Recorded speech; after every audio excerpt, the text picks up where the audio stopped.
이번에는 우리가 오늘 나눌 하나님의 말씀을 같이 읽도록 하겠습니다. 오늘 우리가 나눌 말씀은 시편 41편입니다. 방금 이제 우리가 읽은 시편 41편은 다윗이라고 하는 참 뛰어난 믿음을 가진 사람이 지은 시입니다. 당시 다윗이 이 시를 지을 때 다윗은 몹시 힘든 상황에 있었습니다. 자기가 하나님 앞에 죄를 짓고 하나님께서 그 죄에 대한 징계로 다윗을 심각한 병중에 있게 하셨습니다. 그러니까 다윗의 입장으로 보면 어쩌면 이 시를 지을 당시가 가장 힘들고 어려운 때라고 또 외로운 때라고 말할 수 있죠. 자, 다윗이 이제 믿음의 사람이라고 우리가 보통 말하는데 참 이 자기 인생에서 만난 이 위기를 어떻게 극복하고 있는지를 보면서 우리가 참 이 세상을 살아가는 지혜를 좀 얻기를 원합니다. 오늘 다윗은 정말 힘들고 외로운 상황을 만났을 때 그가 낙심하거나 자포자기하거나 남을 원망하는 것이 아니라 오히려 하나님 앞에 긍휼, 즉 자비를 구하면서 하나님 앞으로 나아가는 것을 볼 수 있습니다. 다윗이 그 어려운 중에도 그가 하나님에게 자비를 구할 수 있었던 가장 큰 비결은 그에게 하나님을 신뢰하는 믿음이 있었기 때문입니다. 비록 자기가 하나님 앞에 악함을 보인 죄 때문에 하나님의 징계를 받는 입장이긴 하지만 그러나 자기가 하나님 앞에 나가서 용서를 구하고 은혜를 구하면 하나님께서 그 징계를 돌이키시고 그 죄를 용서해 주실 것으로 그가 믿었기 때문에 그렇습니다. 자, 오늘 시편 41편 3절과 4절을 같이 보도록 하겠습니다. 자, 우리 화면에 나와 있는데요. 같이 읽어봅시다. 시작. 여호와께서 쇠약한 병상에서 저를 붙드시고 저의 병중 그 자리를 다 고쳐 펴시나이다. 내가 말하기를 여호와여 나를 긍휼히 여기소서. 내가 주께 범죄하였사오니 내 영혼을 고치소서 하였나이다. 자가 하나님의 그 징계로 인해서 진노로 인해서 병중에 있었지만은 그러나 그때 자기가 하나님께 기도하기를 하나님 나를 긍휼히 여기소서, 그러니까 좀 불쌍하게 여겨 주십시오라고 기도하는 거예요. 내가 주께 범죄하였사오니 내 영혼을 고치소서. 제가 하나님 앞에 죄를 범한 것은 맞습니다. 그러나 이제 저를 불쌍하게 여기시고 나의 죄를 용서해 주십시오. 또 이 힘든 상황에서 나를 건져 주십시오라고 간절한 마음으로 기도하고 있는 것을 볼 수 있습니다. 아마도 보통 사람 같았으면 이 지경까지 이렇게 되면은요 너무너무 힘들어하고 아예 그냥 모든 것을 포기하는 그런 상황으로 진행될 것을 우리가 생각할 수 있습니다. 그런데 다윗은 오히려 그 힘든 지경에도 하나님을 향해서 참 머리를 숙이는 것을 우리가 볼 수 있습니다. 비록 자기 잘못으로 인해서 생긴 결과이지만 자기가 하나님 앞에 회개하고 은혜를 구하면 하나님께서 참 자비하시고 사랑이 많으신 그분께서 모든 죄 용서하시고 그 상황을 바꿔주실 것을 기대했다는 말이 됩니다. 저는 저나 여러분들이 정말 어려움을 만났을 때 오늘 이 다윗과 같이 이런 정말 어려울 때일수록 더 하나님 앞에 나가서 참 은혜를 구하는 그런 믿음의 사람들이 되기를 바랍니다. 어떤 때는 내가 믿음이 부족해서 죄를 짓기도 하고 또 어떤 때는 정말 내가 어쩔 수 없는 그런 그 상황으로 인해서 내가 어려움에 처하기도 하지만 그럴 때 우리가 생각해야 할 것은 죄인을 불쌍하게 여기시고 또 연약한 자를 참 긍휼히 여기시는 그 하나님의 은혜를 먼저 생각할 수 있기를 바랍니다. 요즘에 세상을 이렇게 보면은 너무나 복잡하기도 하고 또 너무 위험하기도 하고 좀 마음을 둘 곳이 없는 것이 현실입니다. 정말 낙심이 되는 그런 상황들이 많이 있지만 그럴 때 우리 마음속에 계신 또 늘 우리를 보살펴 주시는 그 하나님이 여러분의 마음을 지배할 수 있기를 바랍니다. 그래서 오늘 이 시편 41편을 통해서 정말 우리가 어려움을 만났을 때 어떻게 하는 것이 최선의 방법인가를 좀 배우는 시간이 되기를 바랍니다. 그래서 오늘 설교 제목을 여러분 한번 주보에 보십시오. 뭐라고 했나? 네, 하나님의 은혜를 구하는 성도가 되자, 이렇게 했습니다. 자, 어렵고 힘든 세상, 또 우리가 어려움을 만났을 때 우리가 하나님께 은혜를 구하는 그 근거가 무엇인가? 우리 첫 번째 같이 읽어봅시다. 시작. 성도가 믿음으로 은혜를 구할 때 하나님은 은혜를 베풀어 주십니다. 그러니까 세상 사람들은 내가 어려움을 당하게 되면 고개를 돌립니다. 뭔가 내게 도움이 되면은 다가가고 뭔가 만나려고 하지만 내가 힘든 상황 이렇게 처한 것을 보면 사람들은요 외면하고 지나가는 거예요. 근데 그것이 또 뭐 그 사람 나쁘다고 할 수도 없어요. 그 본능적으로 그렇게 될 수밖에 없으니까. 그러나 우리를 사랑하시는 하나님께서는 우리가 믿음으로 은혜를 구할 때 우리에게 은혜를 베풀어 주시는 분임을 꼭 기억할 수 있기를 바랍니다. 그러니까 세상 사람은 다 내게 등을 돌려도 나를 외면하고 만나지 않으려 해도 하나님이 기꺼이 저와 여러분을 만나 주신다는 말씀입니다. 더구나 우리가 예수 그리스도 안에서 구원받은 하나님의 백성이 되었으니 우리가 하나님께 은혜를 구할 때 모든 것에 풍족하신, 전능하시고 전지하신 그 하나님께서 우리의 모든 상황들을 바꿔주실 줄로 저는 믿습니다. 그렇기 때문에 우리가 하나님께 은혜를 구하는 것 아니겠습니까? 제가 조금 전에도 말씀드렸지만 오늘 이 시편 41편에서 다윗은 지금 자기가 그 힘든 상황이 된 것이 자기 죄 때문인지를 알고 있어요. 알고 있지만 그러나 하나님, 제가 죄진 것은 맞습니다. 지금 제 죄 때문에, 제 잘못 때문에 이 지경에 이른 것은 제가 알지만은 그래도 하나님, 저 한 번만 더 불쌍하게 여겨주세요. 이렇게 하는 거예요.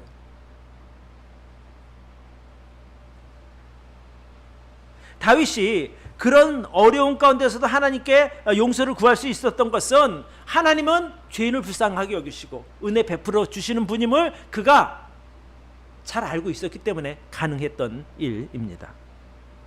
다윗은 어릴 때부터 하나님의 은혜를 충분히 경험한 사람입니다. 그러니까 이 오랜 시간 동안 하나님의 그 다양한 그 은혜를 베풀어 주시는 경험을 통해서 하나님은 이런 분이라는 것을 알고 있으니까 정말 보통 사람 같으면 미안해서라도 도망갈 겁니다. 왜? 면목이 없잖아요. 그렇지만 그럼에도 불구하고 하나님 앞에 가서 한 번 더 머리를 숙이는, 또 한 번 더 무릎 꿇는 다윗의 모습을 우리가 꼭 배웠으면 좋겠습니다.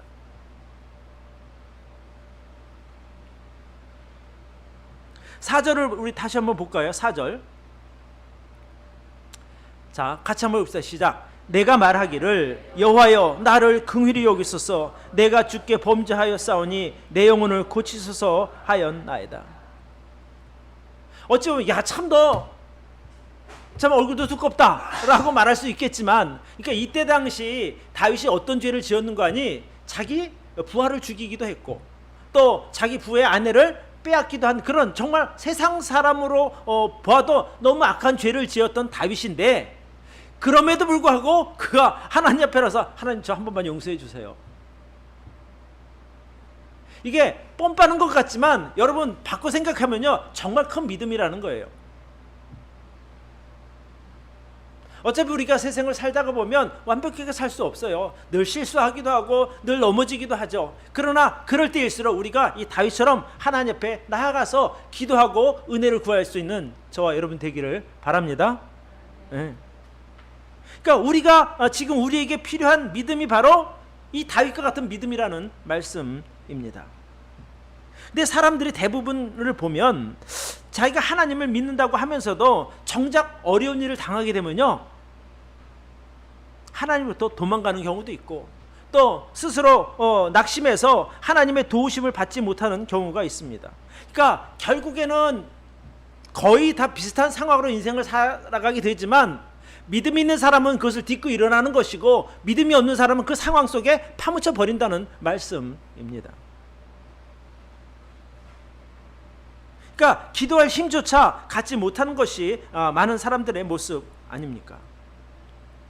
그런데 성경은 여기저기를 보면 아마 수십 군데, 수백 군데 나올 거예요. 하나님은 늘 연약한 자를 불쌍하게 여기시고 또 그들이 도움을 요청할 때 기꺼이 도와주시는 그런 은혜로운 하나님임을 우리가 알 수 있습니다. 자, 출애굽기 33장 19절을 우리 보면은 거기 이렇게 나와 있어요. 여호와께서 가라사대 나는 은혜를 줄 자에게 은혜를 주고 긍휼히 여길 자에게 긍휼을 베푸시느니라, 이렇게 말씀하는 거예요. 그러니까 은혜가 필요한 사람에게 은혜를 주시는 분이 하나님이시고 불쌍하게 여길 사람들을 불쌍하게 여기시는 분이 바로 하나님 아버지라는 말씀입니다. 내가 이런 것까지 하나님 앞에 가서 기도해야 되나? 아니요. 어떤 문제든지 기도할 수 있기를 바랍니다. 지혜가 부족하면 지혜를 달라고 기도하시고, 정말 어려운 지경에 처해 있으면 어려운 지경에서 건져내 달라고 기도할 수 있기를 바랍니다. 또 진짜 어떨 때 내가 돈이 없다, 돈이 필요하다 할 때는 하나님 좀 진짜 나 돈이 필요하니 돈 좀 보내주세요. 그런 기도도 능히 가능하다고 저는 봅니다. 그러니까 아까도 제가 말씀드렸지만 하나님은 전지하시고 전능하신 거예요.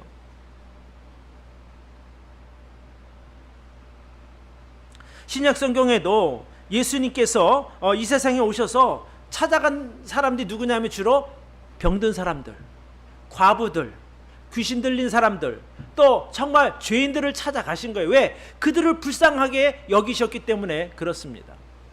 아마 예수님께서 이 세상에 오셨을 때 정말 그 믿음이 적은 사람들, 또 하나님 앞에 죄 없는 사람을 찾아갔다면 아마 저나 여러분들은 예수님을 만나지 못했을 거예요. 그래도 우리가 그 부족한 중에 죄 가운데 있을 때라도 우리를 그저 외면하지 않으시고 불쌍하게 여기시고 찾아오셔서 구원해 주셨으니 얼마나 감사합니까? 그래서 하나님은 지금도 큰 어려움 가운데 있거나 또는 육신의 질병으로 고통받고 있거나 또는 여러 가지 다양한 문제로 인해서 어려움 가운데 처한 성도들을 불쌍하게 여기시는 분임을 꼭 기억할 수 있기를 바랍니다. 그러니까 하나님은 여러분이 기도하기를 기다리시는 거예요. 야, 지금 나를 좀 쳐다봐라. 우리 기도한다는 게 하나님 바라보는 것 아니겠어요? 너 도울 준비가 다 돼 있어. 그래, 네가 말만 해. 내가 얼마든지 도와줄게.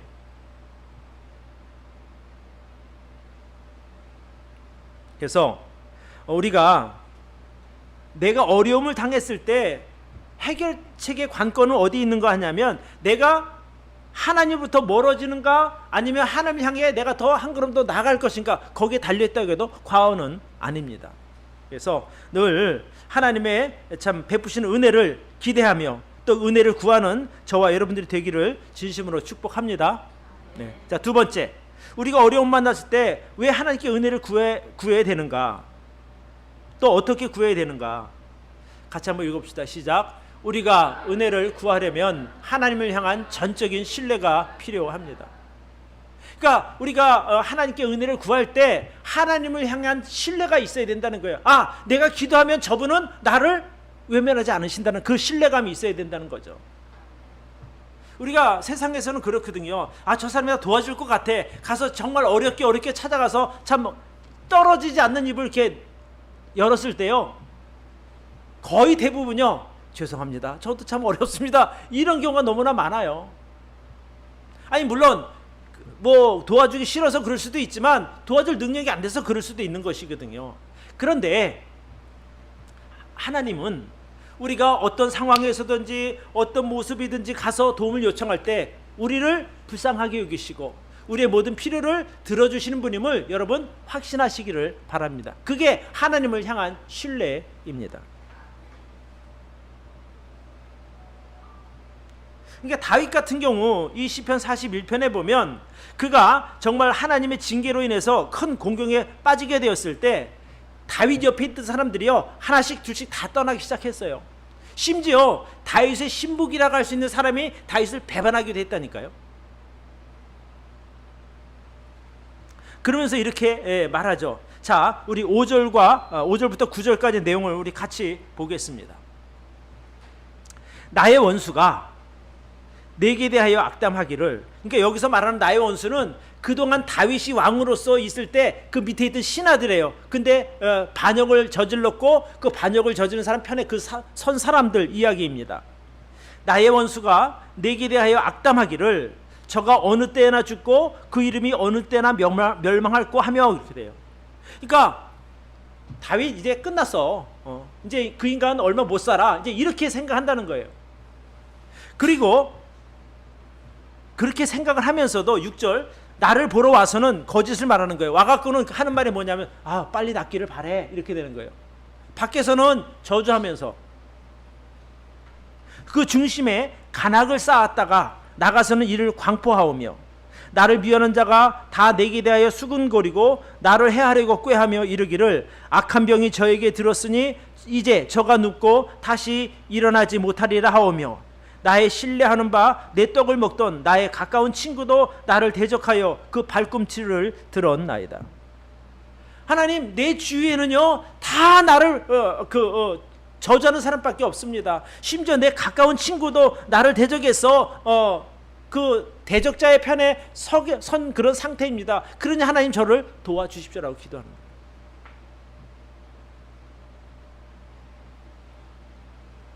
자, 우리가 세상을 살다 보면 정말 다 평상시 좋은 사람 같지만 정말 내가 어려움에 처하게 되면요 참 신기하게 나에 대해서 참 못된 말들을 하는 사람들을 많이 볼 수 있게 되는 거예요. 내가 그럴 줄 알았어. 참 그런 것을 볼 때 참 얼마나 마음이 아프겠습니까? 그런 마음이 지금 이 당시 다윗의 마음이었다는 것이죠. 어려운 사람 보거나 좀 힘든 상황에 처하게 될 때 좀 옆에서 말 한마디라도 좀 따뜻하게 해주면 좋은데 사람들은 그렇지 않은 거예요. 사람은 다 힘든 대로 거두는 거야. 저 사람이 괜히 뭐 저렇게 됐겠어? 다 그렇게 얘기를 한다니까요. 그러니까 옆에서 그런 이야기를 할 때 여러분 그냥 한 귀로 듣고 한 귀로 흘려버리셔야 돼요. 그래야 마음에 상처가 안 되는 거예요. 그래, 너는 그렇게 생각하지, 나는 생각이 달라. 그냥 이렇게 좀 가볍게 생각하시기를 바래요. 저 사람이 나한테 무슨 말을 하나 알면 뭐 하겠어요. 가슴만 아프지.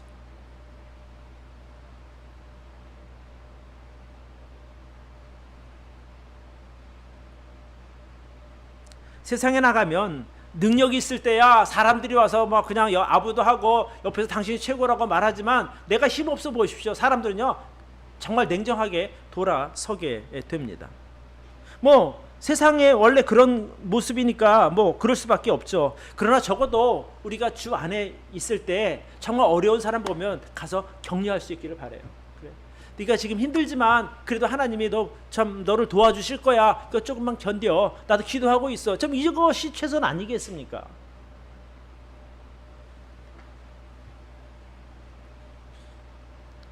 그러니까 다윗 같은 경우는 정말 자기 밑에 신복이라고 말할 만한 그런 사람이 있었어요. 그게 누구냐 하면 이 9절에 이렇게 말하고 있거든요. 나의 신뢰하는 바 내 떡을 먹던 나의 가까운 친구가 나를 대적했다. 다윗 그 신복 중에 아히도벨이라고 하는 사람이 있었어요. 그러니까 어느 정도 갖고 왔는 거 아니 당시 그 이스라엘에서 최고로 뛰어난 책사, 그러니까 한마디로 왕에게 조언을 해주는 그런 뛰어난 머리를 가진 사람이었다는 거예요. 근데 그 사람이 그 아들 압살롬이 다윗을 대하여 대적하고 이제 반역을 했을 때 내 부하가 그 반역자의 편에 서게 된 거예요. 그러니 다윗의 입장에서는 기가 막힐 일 아니겠어요.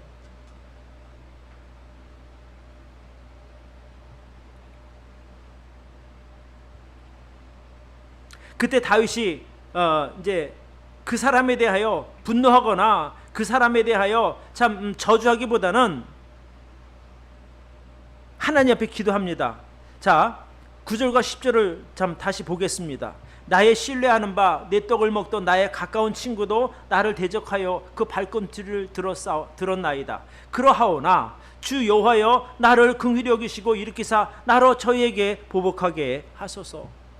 이 상황에서 나를 좀 도와주시면 내가 다시 저들을 물리치고 다시 내 명예를 회복할 수 있을 것입니다. 그들의 악한 계획이 나에게 이르지 않도록 하나님께서 막아주십시오라고 간절하게 기도하는 겁니다.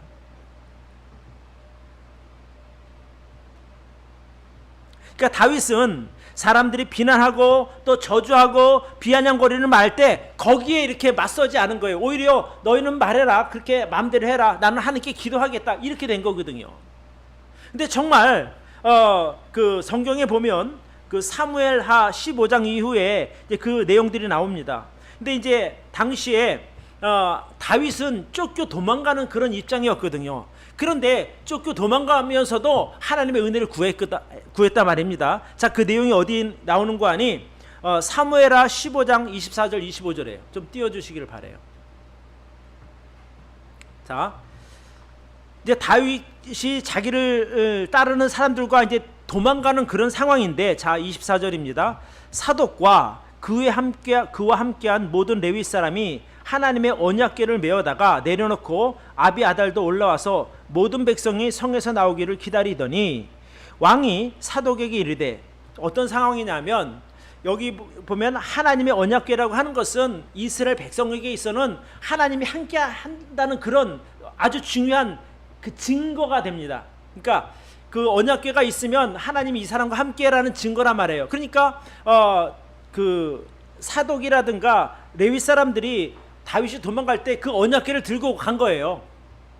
그래야 하나님의 백성으로서 하나님이 세우신 왕으로서의 권위가 있기 때문에 그런 거예요. 근데 그때 다윗이 이렇게 말합니다.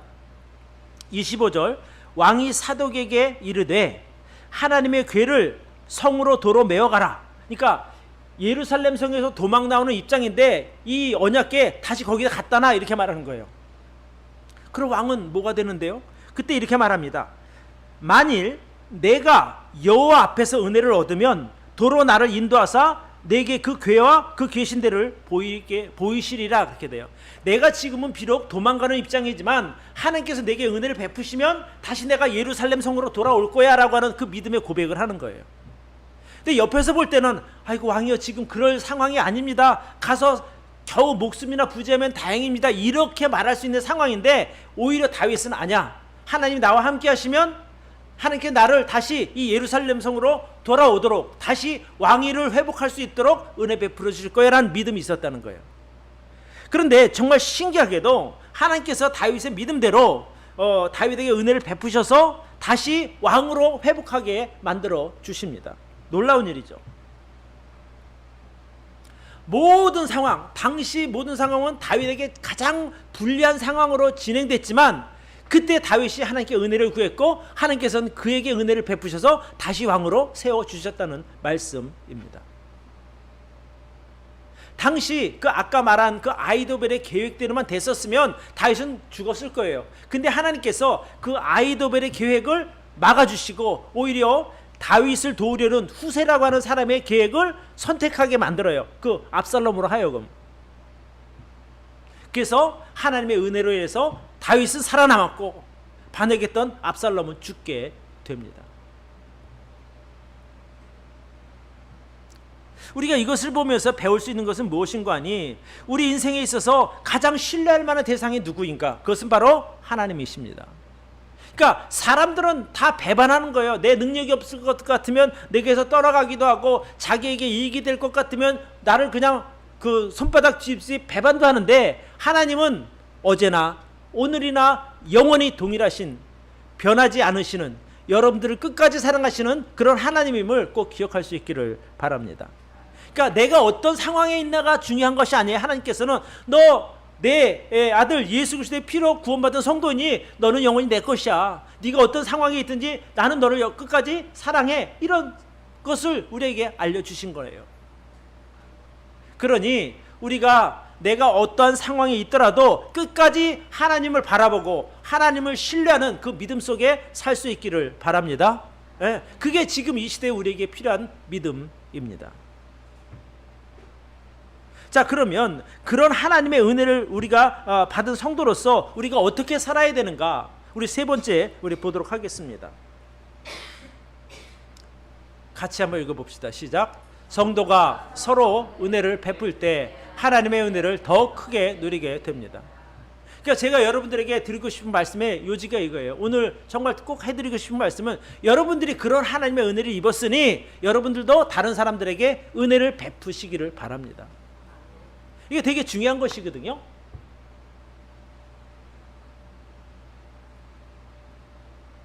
원래 은혜라고 하는 것이 높은 곳에서 낮은 곳으로 흐르는 거잖아요. 그죠? 사랑도 그렇단 말이에요. 많이 있는 곳에서 적게 있는 곳으로 내려가게 돼 있어요. 그렇게 본다면 저나 여러분들이 뭐 세상에서 위치가 그렇게 높은 사람들은 아니에요. 그렇죠? 세상에서 본다면. 그러나 우리에게는 내 힘과 내 능력으로 사람들에게 은혜를 베풀 수는 없지만 우리 안에 계신 전능하신 하나님이 계시니 그분을 믿는 그 힘으로, 그분이 우리에게 주신 그 은혜로 다른 사람들에게 은혜의 물꼬를 좀 돌릴 수 있기를 바라요. 내가 은혜를 많이 받았으니까 그 물꼬를 나만 이렇게 가지려고 하지 말고 옆에 있는 사람들에게 주자는 거예요. 은혜의 물꼬를. 그러면 정말 그 하나님의 은혜가 필요한 그 사람이 나를 통해서 전해지는 그 은혜를 통해서 다시 그 사람도 회복되는 삶을 살 수 있다는 말씀입니다. 그게 우리가 해야 할 일인 거예요. 내가 은혜를 많이 받았는데 나만 좋아, 나는 정말 영원히 나 혼자 좋아, 그것이 아니라 야, 내가 보니 너도 은혜가 필요하니 내가 경험한 하나님의 은혜를 받고 나니까 너무너무 좋아, 너도 하나님의 은혜를 한번 받아봐, 이렇게 하라는 거예요. 그래서 여러분들이 은혜를 전하는 통로가 될 수 있기를 바랍니다. 네.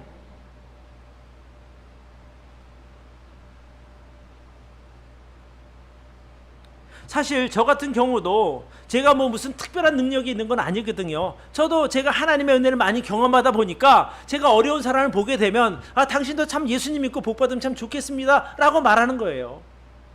그러면 어떻게 그 복을 받을 수 있는지를 제가 설명해 주는 것이고, 그래서 저는 제가 이 향기나무 교회를 개척하고 이제 만 17년이 됐거든요. 만 17년이 됐는데 17년 동안 수많은 사람들이 와서 예수님을 만났고, 정말 어그러지고 실패해서 낙심 가운데 있던 사람들이 그 하나님으로 인해서 다시 회복돼 갖고 행복하게 사는 모습을 보는 것을 저는 큰 긍지를 갖고 있어요. 그래도 나는 부족하지만 나와 함께 하시는 그 하나님께서 그들을 소개해 줬더니 그들이 인생이 바뀌었더라. 인생이 회복되었더라. 그래서 여전히 하나님 은혜 안에서 행복하게 사는 그 모습을 저는 지금 보고 있는 것이에요. 감사하죠.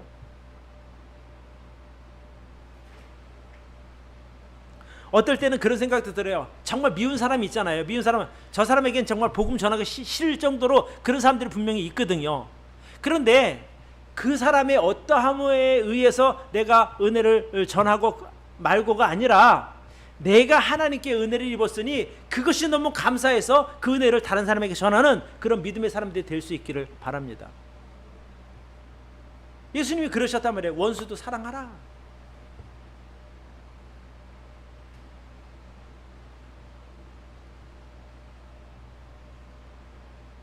성경 마태복음 18장에 보면 그 1만 달란트 빚진 자 이야기가 나옵니다. 예수님께서 그 이야기를 통해서 너희가 하나님께 받은 은혜가 1만 달란트 빚을 탕감받은 것과 같다는 걸, 그 말씀을 하시는 거거든요. 아니, 우리가 누군가에게 도움을 받는다 할 때 가장 큰 도움이 무슨 도움이겠습니까? 생명을 살리는 복음이자 은혜잖아요. 지금 아파서 죽어가는 사람에게 가장 큰 선물은 건강이란 말입니다. 그렇죠? 그렇다면 우리가 죄로 인해서 영원한 지옥불 속에 던져져 져야 할 사람들인데 하나님의 특별한 은혜로 지옥이 아닌지 천국으로 가게 됐으니 얼마나 감사합니까? 아직 실감은 잘 안 나겠지만 말입니다. 그러니 내가 죽을 죄를 용서받았으니 어마어마한 은혜를 하나님으로부터 받았다고 저는 믿습니다. 그러니까 그거를 다른 사람들에게 전해주는 거예요. 야, 너 그렇게 살면은 너 그렇게 저 고생만 하다가 지옥에 갈 수밖에 없어. 그러니까 내 말 좀 들어봐. 그런데 여기 아까 1만 달란트 그 탕감받은 빚쟁이가요, 집으로 돌아가다가, 그러니까 1만 달란트가 어느 정도 되는 거 아니? 요즘으로 제가 금값으로 계산해 보니까 금 1만 달란트가 한 6조 원 정도 돼요. 그러니까 사실 우리가 내가 벌어서 어떻게 그 빚을 갚겠습니까? 도저히 갚을 수 없는 액수라 말입니다. 그런데 그 빚을 탕감받고 집으로 가다가 자기에게 100데나리온, 즉 한 1000만 원 정도 빚진 사람을 만난 거예요. 그런데 자기가 1만 달란트 6조라고 하는 것을 탕감받은 것을 생각하지 않고 너 잘 만났다, 내 돈 빨리 갚아, 이렇게 된 거예요. 얼만데? 1000만 원인데. 그러고 나서 그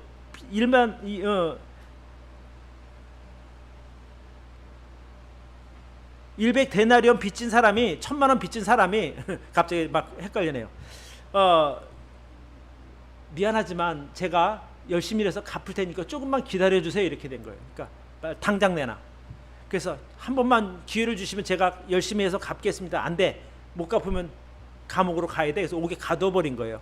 근데 옆에서 그것을 본 사람이 그 왕에게 가서 이른 거예요. 왕이요, 당신 1만 달란트를 탕감해 줬는데 100데나리온, 그 사람이 100데나리온 빚진 사람을 옥에 가뒀습니다 라고 하니까 어떻게, 왕이 다시 데리고 와라. 그래서 내가 너에게 1만 달란트나 탕감해 줬는데 너는 100데나리온 한 1000만 원도 탕감 못 해주냐? 그래서 다시 그 사람을 잡아다가 옥에 뒀다는 이야기를 하는 거예요. 그러니까 우리가, 제가 이제 이런 말씀을 드리고 싶은 거예요. 내가 하나님으로부터 정말 죽을 죄를 용서받았는데 우리가 옆에 있는 사람들 보면 선한 일이 분명히 있단 말입니다. 그죠? 미운 사람이 왜 없겠어요? 그 미운 사람을 기꺼이 용서하라는 거예요. 내가 그 엄청난 죄를 용서받았으니 용서 좀 하라는 거예요. 지금 예수님이 그 말씀하시는 거거든요. 그래서 내가 하나님께서 내게 베푸신 은혜만큼을, 은혜를 생각하면서 다는 못하더라도 일부분이라도 내가 베풀 수 있는 것 아니겠어요? 죽도록 미운 사람이 있어도 죽일 수는 없는 거니까 어쨌든 그 사람에게 참 용서하는 마음을 가질 수 있기를 바랍니다. 때로는 아내가, 때로는 남편이, 때로는 친구가 밉게 될 것입니다. 근데 한 번 더, 그래, 내가 예수님으로부터 이 엄청난 죄도 용서받았는데 내가 용서할게. 그러면은요, 용서 못할 죄가 사실은 없어요. 부모에 대한 서운함도 있을 거예요. 그죠? 또 자식에 대한 서운함은 없어요? 있지요.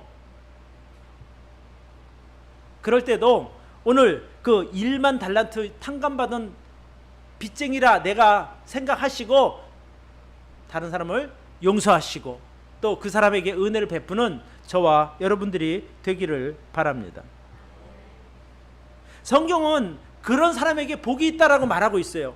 오늘 우리가 읽은 시편 41편 1절로 3절을 우리 보겠습니다. 자, 다윗이 고백한 거예요. 빈약한 자를 권고하는 자가 복이 있으며 재앙의 날에 여호와께서 저를 건지시리로다. 여호와께서 저를 보호하사 살게 하시리니 저가 세상에서 복을 받을 것이라. 주여, 저를 그 원수의 뜻에 맡기지 마소서. 여호와께서 쇠약한 병상에서 저를 붙드시고 저의 병든 그 자리를 다 고쳐 펴시나이다. 그러니까 다윗이 하나님께 기도하는, 이제 이렇게 하는 것이, 나를 용서해 주시오 할 때 그 근거를 어디다 두냐면, 하나님, 나도 예전에 어려운 사람 저 도운 적이 많습니다. 그러니 그런 저를 좀 불쌍하게 여기시고 저 좀 도와주세요라고. 자기는 그 아까 100데나리온 그 탕감해주지 않은 그 1만 달란트 빚진 자처럼 큰 은혜를 받고 남을 용서하지 않는다면 어떻겠어요? 근데 다윗은 정말 다행히도 평상시에 많이 베푸는 사람이었다는 거예요. 남에게. 하나님, 내가 정말 다른 사람 많이 도와줬거든요. 저 좀 도와주세요. 얼마나 멋있어요. 그렇게 말할 수 있다는 게.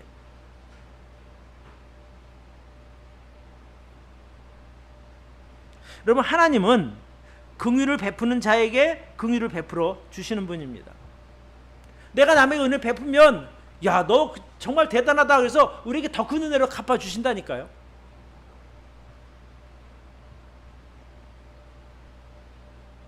그래서 1절에서 그렇게 말씀하고 있는 거예요. 빈약한 자를 권고하는 자가 복이 있으며 재앙의 날에 여호와께서 저를 건지시리로다.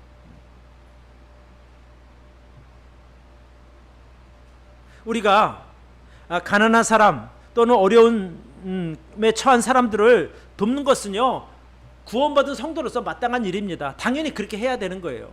그러면 우리가 수고만 하고 우리에게 돌아오는 것이 아무것도 없지 않는가 생각할 텐데 성경 그렇게 말하고 있지 않아요. 여러분, 시편을 37편을 한번 봅시다.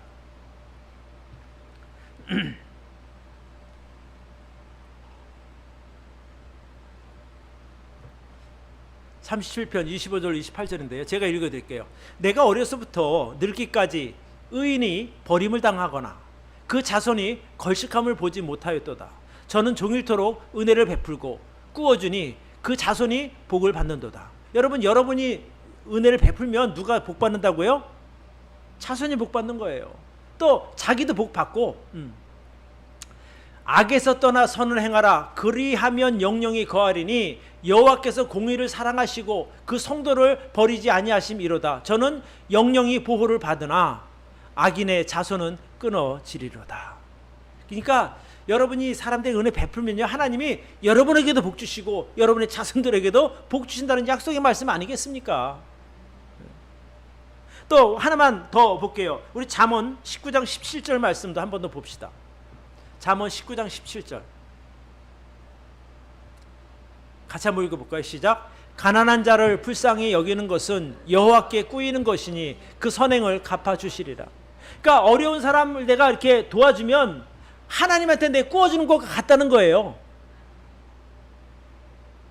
그러니까 내가 이 사람에게 은혜를 베풀었는데 하나님께서 볼 때, 야, 너 그렇게 했냐? 너 그 사람을 도와줬니? 내가 대신 갚아줄게. 이 이야기거든요. 그러니까 우리가 베푸는 선이 헛되지 않다는 것을 꼭 기억하시길 바랍니다. 네. 그래서 아까 그랬잖아요. 빈약한 자를 권고하는 자가 복이 있으며 그래요. 재앙의 날에 하나님께서 저를 지켜주신다는 거예요.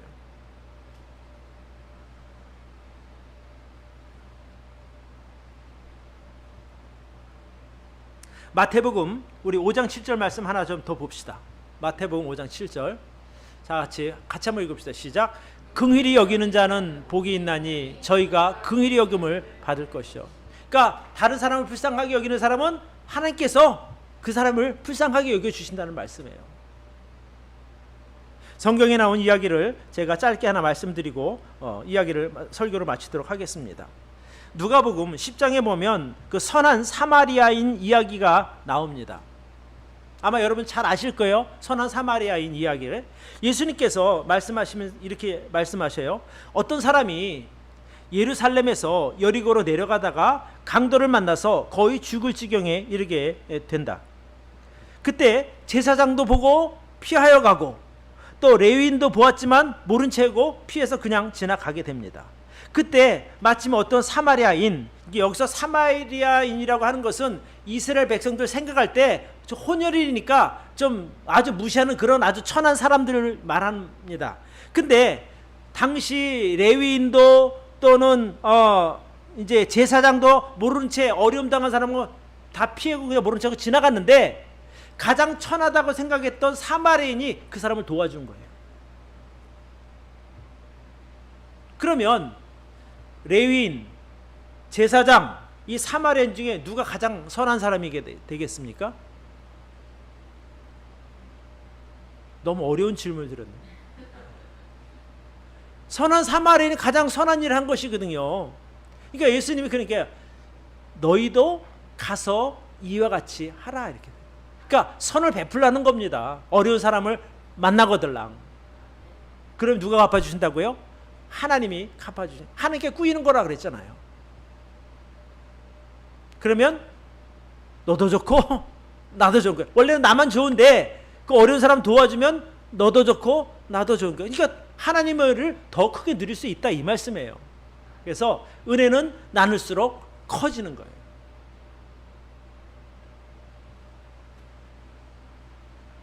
그러니까 우리가 정말 어려운 사람 돕는 것이 쉽지는 않아요. 요즘에 진짜 더 어렵습니다. 어려운 사람 도우려다가 큰 공경을 만나기도 하는데 여러분 어쨌든 모르는 사람은 내가 못 도와줘도 내 주위에 있는 내가 알고 있는 사람, 나와 연관된 사람, 최소한 그 사람들만큼 우리가 도울 수 있는 것 아니겠습니까? 네? 그래서 그런 주위의 성도라든지 또 이웃이라든지 형제라든지 어려움을 당했을 때 우리가 기꺼이 좀 돌아보고 도와주는, 은혜를 베푸는 그런 믿음의 사람들이 되기를 진심으로 바랍니다. 네. 그게 하나님께서 오늘 이 시편 41편을 통해서 우리에게 가르쳐 주시는, 우리에게 명령하시는 하나님의 말씀으로 저는 봅니다. 그래서 늘 하나님의 은혜를 받은 만큼 또 은혜를 베푸는 그런 저와 여러분들이 되기를 바랍니다. 늘 어려울 때일수록 하나님께 은혜를 구하시기를 바랍니다. 다 함께 기도합시다.